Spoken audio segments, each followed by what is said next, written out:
வசுதேவசுதம் தேவம் கம்சசானூரமர்தனம் தேவகி பரமானந்தம் கிருஷ்ணம் வந்தே ஜகத்குரும். அன்பார்ந்த கேப்டன் தொலைக்காட்சி நேயர்களுக்கு இனிய காலை வணக்கம். இன்று மங்களகரமான ஹேவிளம்பி நாம சம்வத்சரம் உத்தராயண புண்ணிய காலம் கிரீஷ்ம ருத்து ஆனி 20 ஜூலை 4 செவ்வாய்க்கிழமை, சுக்லபக்ஷம் ஏகாதசி திதி, விசாகம் நட்சத்திரம், சித்தம் நாம யோகம், வனிசை நாம கரணம். இன்றைக்கு ஏகாதசி விரதம். மாதந்தோறும் வரக்கூடிய ஏகாதசிகள் இரண்டில் இது சுக்லபக்ஷம், வளர்பிறை ஏகாதசி விரதம். ஏகாதசின்னு சொல்லும்போது உபவாசம் இருக்கணும். மகாவிஷ்ணு பெருமாளுக்கு உபவாசம் இருந்து ஆலயம் சென்று திருமஞ்சனம் செய்து அபிஷேக ஆராதனைகள் அலங்காரங்கள் செய்து அவரை வழிபடணும். அதோடு சேர்ந்து இன்றைக்கு விசாக நட்சத்திரமும் இருக்கு. விசாக நட்சத்திரம் குருவுடைய நட்சத்திரமாக இருக்கு. குரு வழிபாடு செய்யலாம். சித்தர்களை மகான்களை தரிசனம் செய்யலாம். இவருடைய சன்னதிக்கு சென்று சேவித்து விட்டு வரலாம். முருகப்பெருமானை வழிபடுவதற்கும் உகந்த நட்சத்திரமாக விசாக நட்சத்திரம் இருக்கு.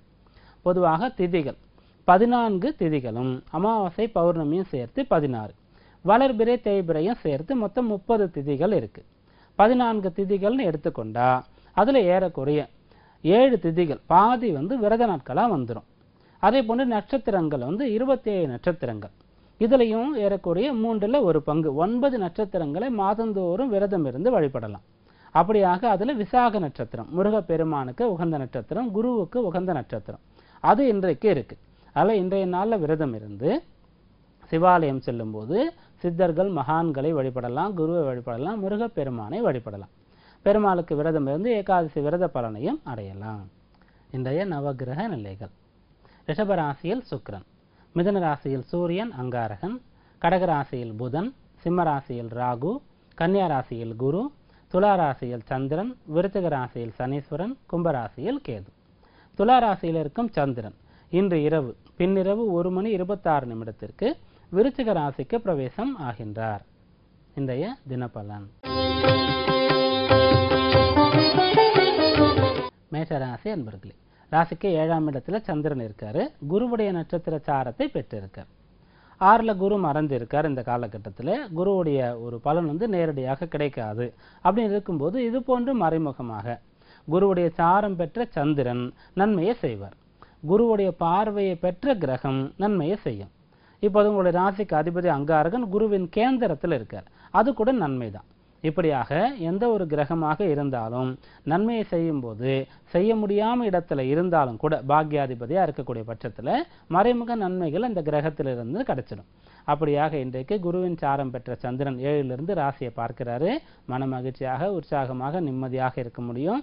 சொன்ன வாக்கை காப்பாற்ற முடியும். என்ற பணிகள் அனைத்தையும் எளிதாக செய்து முடிக்க முடியும்.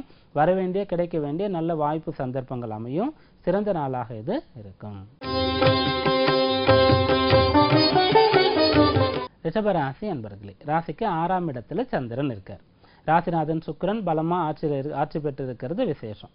6ஆம் இடத்துல சந்திரன் இருக்கிறது ஸ்தான பலம். குருவுடைய சாரம் அவருக்கு கிடைக்கிறது. கடன் பட்டு இருக்கக்கூடியவங்க கடனை அடைக்க முடியும். உடல் உபாதைகள் இருக்கக்கூடியவங்க அந்த உடல் உபாதை தீர்வதற்குண்டான உபாயத்தை தெரிந்து கொள்வீங்க.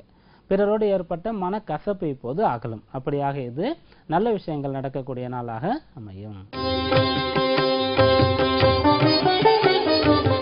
மிதுன ராசி அன்பர்களே, ராசிக்கு 5ஆம் இடத்துல சந்திரன் இருக்கார். 5ல் சந்திரன் இருந்து குருவின் சாரத்தை பெற்றிருக்கார். கல்வி கேள்விகளில் ஆர்வத்தை வளர்த்து கொள்ளலாம். அறியாத தெரியாத விஷயங்களை இப்போது அறிந்து கொள்ள முடியும், புரிந்து கொள்ள முடியும். பல முறை முயற்சித்தும் உங்களால் முடியாத காரியங்களை இன்றைக்கு முயற்சிக்கும் போது அறிவுபூர்வமாக சமயோசிதமாக இருந்து சரியாக செய்யக்கூடிய ஒரு அமைப்பு உண்டாகும். அப்படியாக இன்றைய நாளை ஆக்கப்பூர்வமான பணிகளை செய்வதற்கு நீங்கள் பயன்படுத்தும் போது பலன் கிடைக்கக்கூடிய நாளாக இது அமையும். கடகராசி அன்பர்களே, ராசிக்கு 4ஆம் இடத்துல சந்திரன் இருக்கார். 4ல் ராசிநாதன் சந்திரன் இருக்காரு. இருந்து குருவின் சாரத்தை பெற்றிருக்கார். ராசிக்கு முன்னும் பின்னும் கிரகங்கள் இருக்கு. சந்திரனுக்கு முன்னும் பின்னும் கிரகங்கள் இருக்கு. மேலும் 4ஆம் இடத்துல இருக்கார். பண வரவு இருக்கும், பொருள் வரவு இருக்கும், நல்ல நேரம் ஓய்வு கூட கிடைக்கும். குடும்பத்தாரோடு சேர்ந்து இருக்குவதற்கு நேரம் கிடைக்கும். வெளியூர் சென்று வர முடியும். ஆன்மீகம் சார்ந்த ஈடுபாடு கூட இப்போது உங்களுக்கு உண்டாகும். எது அமைதியை திருப்தியை தருமோ அது நடக்கக்கூடிய நாளாக இந்த நாள் அமையும். சிம்மராசி அன்பர்களே, ராசிக்கு 3ஆம் இடத்துல சந்திரன் இருக்கார். 3ல் சந்திரன் இருந்து 11ல் ராசிநாதன் சூரியன் இருக்கிறது விசேஷம்.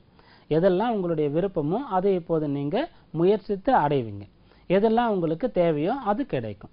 யாருடைய ஆதரவு தேவையோ அதுவும் கிடைக்கும். குறிப்பாக சகோதரர்கள், இளைய சகோதரர், மூத்த சகோதரர் யார் இருக்கின்றாரோ அவர் மூலமாக உங்களுக்கு நன்மை நடக்கும். இப்படியாக நற்பலன் நடக்கக்கூடிய நாளாக இந்த நாள் அமையும். கன்னியா ராசி அன்பர்களே, ராசிக்கு 2ஆம் இடத்துல சந்திரன் இருக்கு. 2 பண வரவை குறிக்கக்கூடிய ஸ்தானமாக இருக்கும், குடும்பஸ்தானமாக இருக்கும். அந்த இடத்துல சுபகிரகம் இருக்கிறது நன்மைதான். மேலும் உங்களுடைய ராசிக்கு லாபஸ்தானத்திற்கு அதிபதி சந்திரன், அவர் 2ஆம் இடத்துல இருக்கார். அதாவது சந்திரன் புதன் இருவரை பார்க்கும்போது சந்திரனுக்கு புதன் நட்பு, புதனுக்கு சந்திரன் பகை. அந்த அளவில் சந்திரன் உங்களுக்கு நன்மையை செய்யக்கூடிய கிரகம், 2ஆம் இடத்துல இருக்கார், பண வரவு கிடைக்கும். குருவுடைய சாரத்தை பெற்றிருக்காரு, பெருந்தன்மையாக நடந்து கொள்ள முடியும்.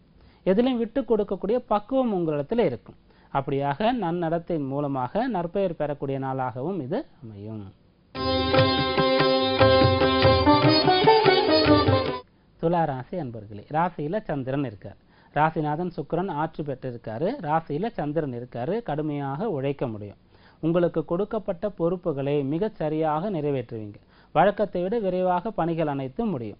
செய்யக்கூடிய பணியில், செய்யக்கூடிய செயலில், படிப்பில் ஈடுபாடு இருக்கும். ஈடுபாட்டோடு இருந்து காரியங்களை சிறப்பாக செய்து நிறைவடையக்கூடிய நாளாக இந்த நாள் அமையும். விருச்சிக ராசி அன்பர்களே, ராசிக்கு 12ஆம் இடத்துல சந்திரன் இருக்கார். 12ல் சந்திரன் இருந்து குரு சாரத்தை பெற்றிருக்காரு. நல்லவர்களுடைய சேர்க்கை இப்போது உங்களுக்கு கிடைக்கும். நல்லவர்களுடைய துணை கிடைக்கும். பெரிய மனிதர்கள், செல்வாக்குள்ள நபர்கள் இவர்களுடைய அறிமுகம், நட்பு கிடைக்கும். தான தர்மங்கள் செய்யணும். அறக்கட்டளை சார்பாக ஏதாவது நல்ல விஷயங்களை செய்யணும், அறக்கட்டளை தொடங்கணும், இப்படிப்பட்ட எண்ணங்கள் கூட இருக்கும். இது உங்களால் பிறருக்கு பயன் தரக்கூடிய நாளாக அமையும். தனுர் ராசி அன்பர்களே, ராசிக்கு 11ஆம் இடத்துல சந்திரன் இருக்கார். ராசிநாதன் குருவின் சாரத்தை பெற்று சந்திரன் 11ஆம் இடத்துல சஞ்சாரம் செய்கிறாரு. பெரிய காரியங்கள் கூட எளிதாக நடந்தேறும். சந்திரன் அஷ்டமஸ்தானத்திற்கு அதிபதி. இந்த ஸ்தானத்திலிருந்து நல்லது நடக்கணும்னு சொல்லும்போது பெரிய விஷயங்கள் நடக்கும். தீய விஷயங்கள் நடக்கணும்னு சொல்லும்போது சந்திரன் மனோகாரகனா இருக்காரு. மனக்குழப்பம், சஞ்சலம், விரக்தி, தாழ்வு மனப்பான்மை, ஞாபக மறதி போன்ற விஷயங்கள் கிடைக்கும். நல்லது நடக்கணும்னு சொல்லும்போது மிகப்பெரிய வாய்ப்பு, பெரிய சந்தர்ப்பம், முக்கியமான மனிதருடைய நட்பு, செல்வ நிலையில உயர்வு போன்ற விஷயங்கள் எல்லாம் கிடைக்கும். அப்படியாக இன்றைக்கு சந்திரன் 11ல் இருக்கார். அவர் இப்போது சுக்லபக்ஷம் வளர்பிறையில் இருக்கார். குருவின் சாரத்தை பெற்றிருக்காரு. நன்மைகள் நடக்கும். எதிர்பார்த்ததை விட அதிக பலன் கிடைக்கக்கூடிய நல்ல நாளாக இந்த நாள் அமையும். மகர ராசி அன்பர்களே, ராசிக்கு 10ஆம் இடத்துல சந்திரன் இருக்கார். ஜீவனஸ்தானத்தில் சந்திரன் இருந்து குருவின் சாரத்தை பெற்றிருக்கார். என்ன செய்தாலும் அதில் ஒரு நேர்த்தி இருக்கும். ஒழுக்கமாக நடந்து கொள்ள வேண்டும், அனைவரிடத்திலும் பாராட்டு பெற வேண்டும் என்ற எண்ணம் இருக்கும். அதற்கு தகுந்தால் போல செயலும் அமையும். அதனால பாராட்டு கிடைக்கக்கூடிய, நற்பெயர் கிடைக்கக்கூடிய நாளாக இந்த நாள் அமையும்.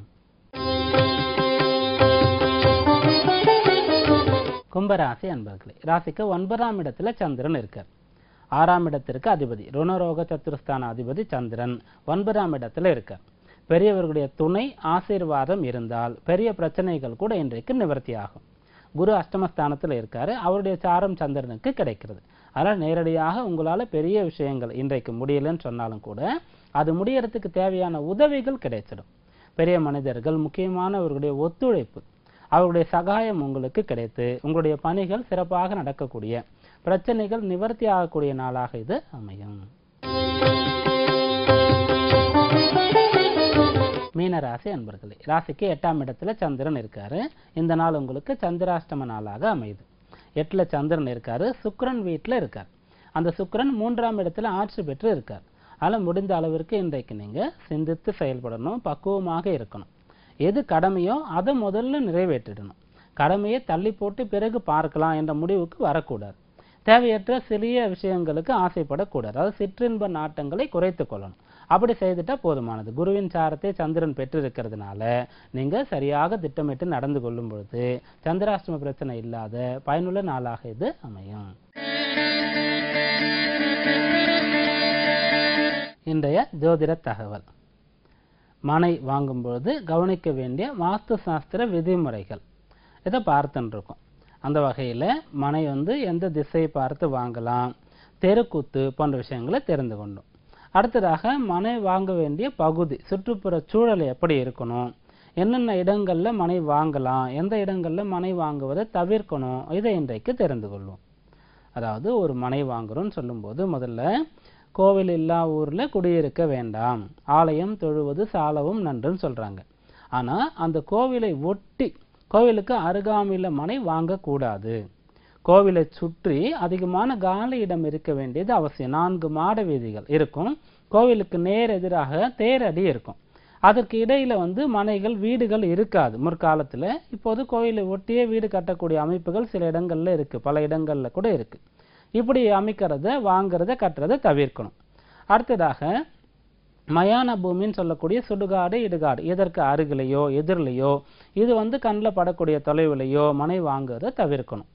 அதன் பிறகு மனை வாங்கும் பொழுது எப்படி தொழிற்சாலைகள் அமைப்பதற்குன்னு சொல்லி அரசாங்கம் தனியாக இடங்களை ஒதுக்கி இருக்கிறதோ அப்படி விவசாய நிலங்களை என்று ஒதுக்கி வைத்துவிட்டு வேறு இடங்களை தான் நம்ம வாங்கணும். விவசாய இடங்களை வாங்குறோம்னு சொல்லும்போது விவசாயம் பண்றதற்கு மட்டும்தான் வாங்கணும். அதை மனை போட்டு விற்பதற்கோ வீடு கட்டுவதற்கோ வாங்கக்கூடாது. ஒருவருக்கு நல்ல நிலம் அதிகமாக மனை இருக்கு குடியிருப்பு பகுதியில் சொன்னாலும் கூட அவரால் அந்த இடத்துல தொழிற்சாலை அமைத்து கொள்ள முடியாது. அதற்கு அரசு ஒப்புதல் தராது. இது தொழிற்சாலைக்கு மட்டும் கிடையாது, ஒரு பள்ளிக்கூடம் ஒரு மருத்துவமனைன்னு சொன்னாலும் கூட அதற்கென்று விதிகள் இருக்கும். இந்த அமைப்புகள்ல இருக்கணும், இந்த இடத்துல தான் கட்டணும்னு சொல்லி. அப்படியாக விவசாய இடங்கள்ல மனை வாங்குறதையும் கூட தவிர்க்கணும். பிறகு நீர்நிலைகள், ஏரிக்கு அருகில், ஏரியில இப்போது ஏரி இருந்த இடம் இப்போது நீர் இல்லை அப்படின்னு சொன்னா குளத்திற்கு அருகில், இப்படியாக பெரிய நீர்நிலைகளுக்கு அருகில மனை வாங்குறதையும் கூட தவிர்க்கணும். இதையெல்லாம் தவிர்த்துட்டாலே போறோம், நமக்கு நல்ல மனை அமைஞ்சிடும். நல்ல மனை அமைஞ்சிட்டா அந்த இடத்துல நல்ல வாழ்வும் கிடைத்திடும். இன்றைய தினப்பலன் ஜோதிட தகவலை பார்த்தோம். மீண்டும் நாளை சந்திப்போம். நன்றி, வணக்கம்.